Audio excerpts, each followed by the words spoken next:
Waggoota shanan darban keessa naannoon Oromiyaa wal dhibdee waraana bilisummaa Oromoo WBOtii fi humnoota mootummaa gidduutti mudatuun rakkachaa jirti. Yeroo wal dhibdeen kun jalqabetti miidhaan gahee guddaa ta'uu baatus waggoota lamaan darban keessatti walitti bu'iinsi kun haala jabaa ta'een rakkoolee hedduu geessiseera. Waraanni yeroo dheeraaf ture kun lubbuu namoota hedduus galaafateera. Dhiittaa mirga namoomaa hedduu ammoo geessiseera. Akkasumas ammoo namoonni nagaa hedduun qe'ee fi qabeenya isaaniirraa buqqa'aniiru. Sababni waldhibdee waraana bilisummaa Oromootii fi humnoota mootummaa gidduutti adeemuuni. Keessattuu tasgabbii dhabuun kun butamuu namoota nagaa akka baay'atu taasiseera. Namoonni hedduun butamanii hedduun isaanii maallaqa guddaa kaffaluun gadhiifamu.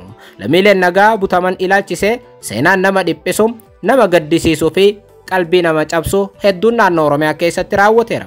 Keessumaa lixa Oromiyaatti taateen akkaan nama rifachiisu, nama gaddisiisu, qalbii nama cabsu hedduun gaggeeffameeti jira. Akkam jirtu daawwattootaa hordoftoota Nolee Global Media. Oduuf odeeffannoo keenya mata duree tokko qofa irratti xiyyeeffatu xiinxala gabaabaa Addis Standard qopheesse tokko isin biraan geenyam. Xiinxala Addis Standard qopheesse kana keessatti namoota hedduu qaamota hidhatanii butamanii qarshii guddaa kaffaluun gadhiifaman, namoota hedduu qarshii kaffaluu dadhabanii ajjeefaman, akkasumas ammoo namoota erga qabamanii qaamota hidhataniin dararaa hedduu arganii miidiyaan kun tolchee qindeesseera. Bal'ifnee isin biraan geenyaa hanga xumura sagantaa keenyaatti dhaggeeffachuun yaada qabdan gara koomentiitiin nuuf barreessaa. Viidiyoon keenya ammoo namoota hedduu biraa akka dhaqqabuuf like, share godhuun dagatinaa isiniin jenna.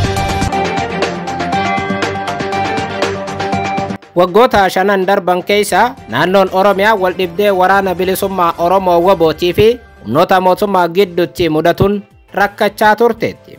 Yeroo wal dhibdeen kun jalqabetti miidhaan gahee baay'ee guddaa ta'uu baatus waggoota lamaan darban keessatti walitti bu'iinsi haala jabaa ta'een rakkoolee hedduu naannoo Oromiyaa keessatti dhaqqabsiiseera. Waraanni yeroo dheeraaf ture kun lubbuu namoota hedduus galaafateera. Dhiittaa mirga namoomaa hedduu ammoo dhaqqabsiiseera. Akkasumas namoonni nagaa hedduun qe'ee fi qabeenya isaaniirraa akka buqqa'aniif sababa ta'eeti jira. Walwaraansi qe'ee Oromootti gaggeeffamu ammas hin dhaabbanne. Keessattuu tasgabbii dhabuun kun butamuu namoota nagaa akka baay'atu taasiseera. Namoonni butaman kunneen akka maallaqa kaffalanii bahan hedduunis godhamaniiru.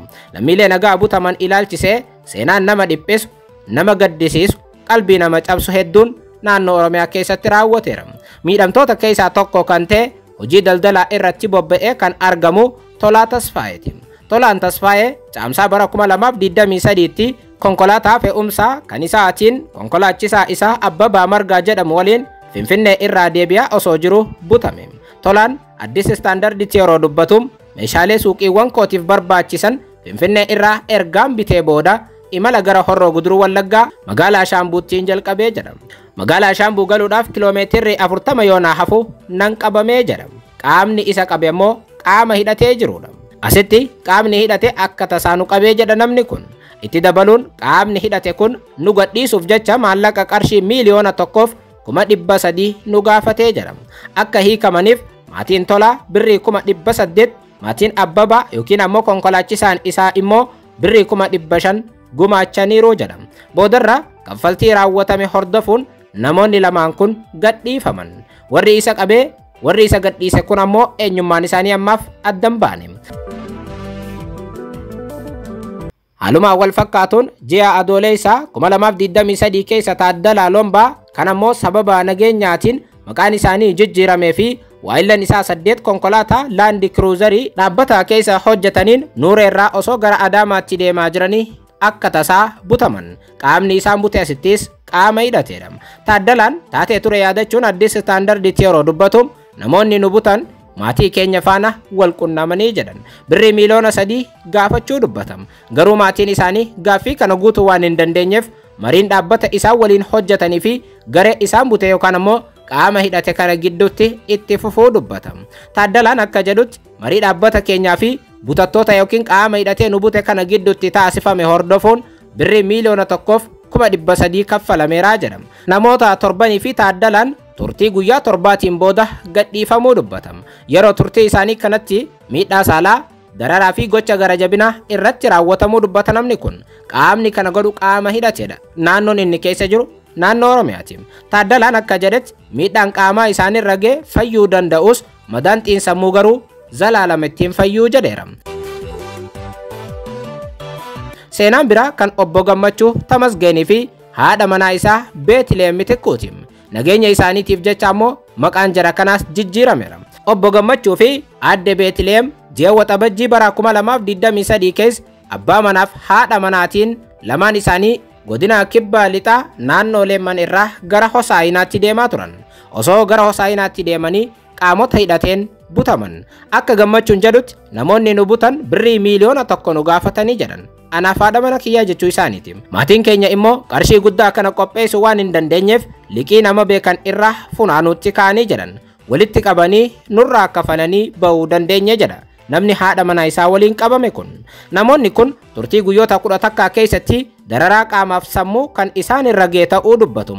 Fedhiin isaanii yoo hin guutamne qaamni isaanii akka baafamu nu doorsisaa turanii jechuun dubbata. Haati manaaf abbaan manaa kun haadha manaaf abbaa manaa waliin qabanii dararaa garaagaraa akka irraan ga'aa turan dubbata. Obbo Gammachuun haala yeroo san ture yeroo yaadatu.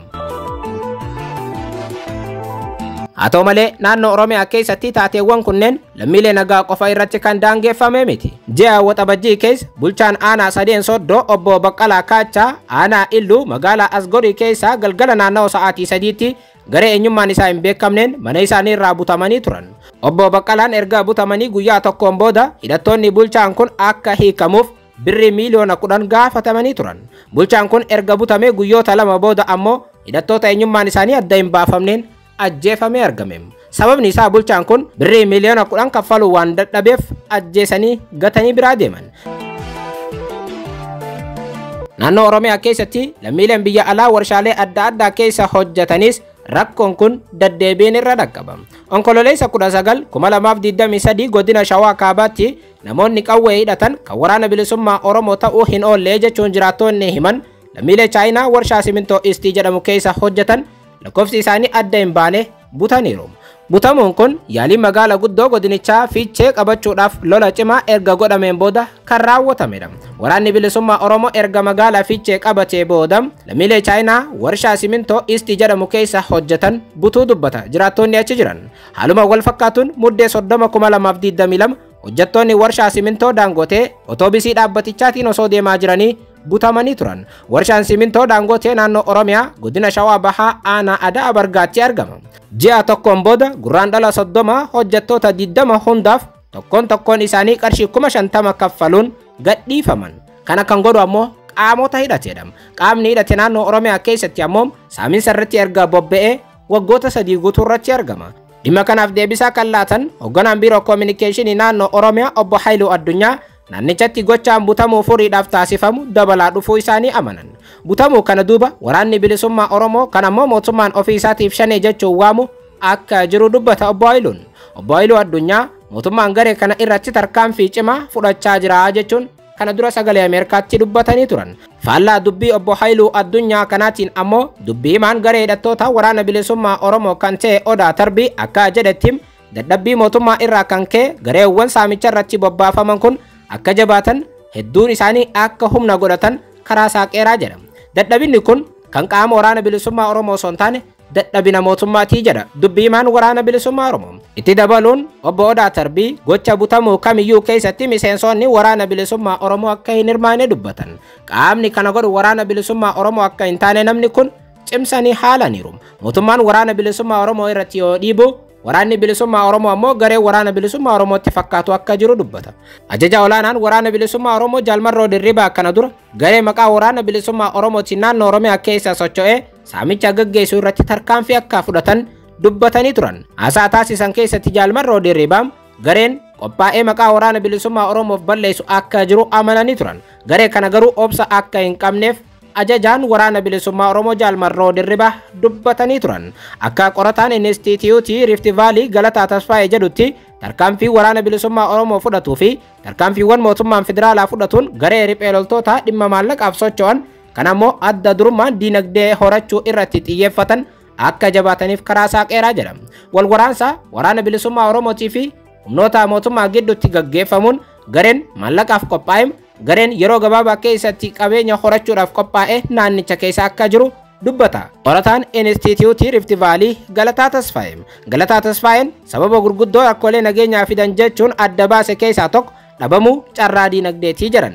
Carraa hojii dhabamuun keessumaa dargaggoonni hojii seera maleessaa kanarratti akka bobba'an taasiseera jedhama. Dargaggoonni hojii kan taasifatan nama butuun maallaqa gaafachuu, kana malees butuudhaan darbee qaamolee mootummaa akka laafanii fi dhiibbaa jala akka galan gochuun haalaan dabalaa dhufeeraa jedhan. Kun ammoo dadhabina mootummaa ta'uu dubbata obbo Galataa Tasfaayes. Galataan dhiibbaa guddaa hawaasa irra ga'aa jiruu fi dhimma butamuu fi kaffaltii maallaqaatiin wal qabate yeroo ibsan taateewwan akkanaa kun hariiroo hawaasummaa namoota gidduu jiru balaa guddaadhaaf ni saaxilaa jechuun dubbatan.